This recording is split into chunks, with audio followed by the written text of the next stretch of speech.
Yeah. Should I do a hot take list maybe?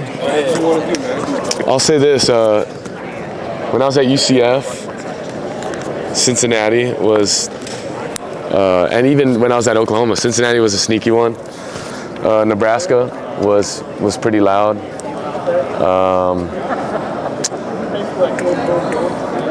OU Texas, I can't forget that one. That was I think that's a special experience for anyone. And then, what's a sneaky one?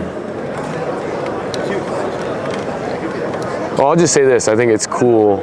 I don't say this is the hardest place to play, but cool experiences when you get to play in the NFL stadiums. So that's kind of my. If you could go back, what advice would you give to your younger self?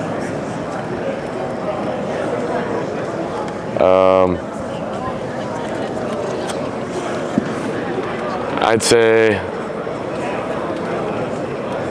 continue to play through progressions, take care of the football, and then just love every second because it goes by fast. So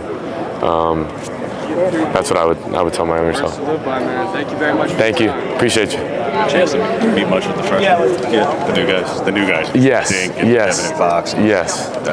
Yeah. They're solid dudes. I know they've only been here for like 2 weeks, but they've been a lot of fun. How about Brandon Johnson on the defensive side? Yep. Just because of transfer. He's made transferring look really easy, so shout out to Brandon. Yeah. When the defense has as many guys, obviously you're focused on offense, but you're playing those defensive guys. Yep. We saw it in the spring game, but that's all we got to see. What's it like every day when you're throwing against Cam, you're throwing against Jabbar, you're throwing against Kobe, you're throwing against linebacker core that is what it is, and you got Jordan Burch on one side. Yeah, they ain't hitting you, but that's a different looking secondary. Well, I think the interesting thing to note, and you said it earlier, was like splitting the field. That's not normal, and to play at a high level and splitting the field in two spot, like it's hard to do, just because there tends to be drop off or depth issues, but like when we split the field, it's competitive. It's it's Dante and Nico is still exactly so they're doing their thing. And then, of course, Dante's on one field, I'm on one field. Jordan James on one field, Noah's on one field. T. Ferg, Pat, Kenyon, right? Like, so you look at it kind of in a whole, and then not even to bring up the receivers, DBs, linebacker core, DNs, right? Like, it's cool to see, and I can't wait till we are able to put it all together. And I think the competition at every position is going to kind of transpire here real soon. So when you had a chance to revisit the spring game, the exchanges and CQ and all that, how much focus of the offseason was just getting that nailed down to where any issues? I think in the winter it's a body focus, right? Because the coaches are on the road. Of course there's install focus, but I think there's like that mixture of like, hey, our bodies, our workouts are at a emphasis, the highest emphasis. But I think now going into summer, having the ability, like our first walkthrough, or every day we're taking snaps, and I think that just comes with time as well. But summer it feels like a far issue away, but yes, summer has helped those things. You got to think too, these guys in the spring ball, they have one crowd noise, and then some newer guys, right? They're learning it, but yes, emphasis for sure. All these guys hop in. Yep. I just kind of wanted to talk about your assessment of Oregon and Coach Lanning and just that overall culture and pedigree of that program, and just how it feels to be a part of that. Yeah, it's fun. It's innovative. It's creative, and I think just being in that environment allows you to flourish and be yourself. I think he's forward-thinking in kind of college football and kind of trending towards the new school wave of just empowering the players, and I think, of course, that comes with more responsibility, but that allows us to grow and become better players in leadership, finding our voice, and then, of course, growing, and helping one another out in communication. So it's a great environment to be in. I feel like player development, it all revolves around a plan. You got to be able to plan it to be able to get to that pathway of success. What do you think would be in Dillon Gabriel's plan? Just to, compete at a high level. I think with all this experience, using it to my advantage, and being at Oregon, of course, that's a big reason why is the clear vision is a national championship. So being in that kind of environment elevates my game, being around the guys that are like-minded. And, I think my plan's very clear of coming and taking it 1 week at a time, but having that clear vision of what we want to accomplish. Do you have any personal goals that you set aside this offseason? Like, all right, I have to get this done this year.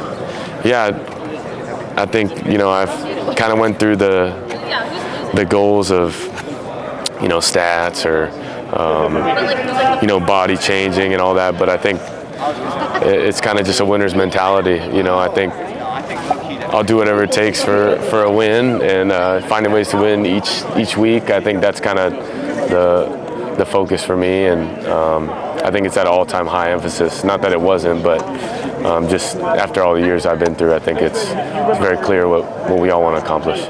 What's going on? It's Jacob from the Verdin Verdict. I just wanted to let y'all know Happy Dad's joining the team. They're sponsoring us. They're releasing Happy Dad in Baton Rouge. It's coming across Louisiana. You can get it at Albertsons. You can get it at Rouse's. You can get it at Walmart. But once again, thank you to the Happy Dad team for joining. Refreshing seltzer.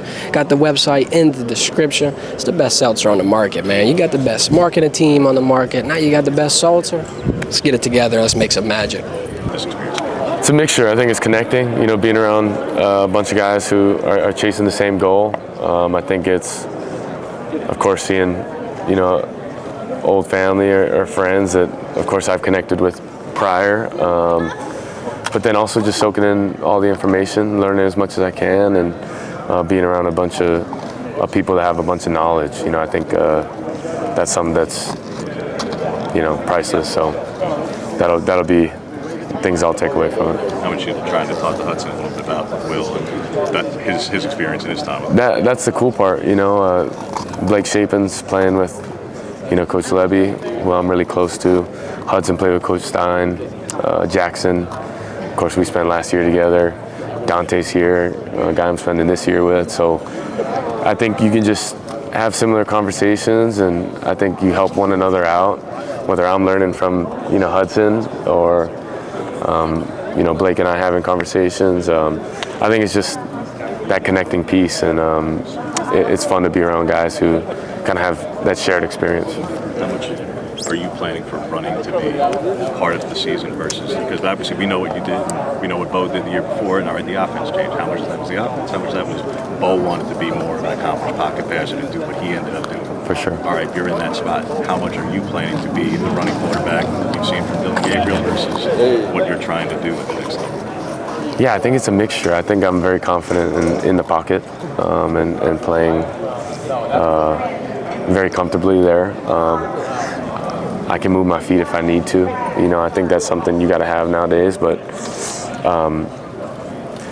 I've rushed for 3 touchdowns. I've rushed for 12 in a season. I've thrown X amount, whatever. I think the biggest point is whatever it takes to win. Whether it's getting the red zone, handing it off, and scoring, or having to make a third down, push in the pass game. So whatever it takes, I'm at a point too where winning is at an all-time high, and it helps having like-minded guys around me in Eugene. So.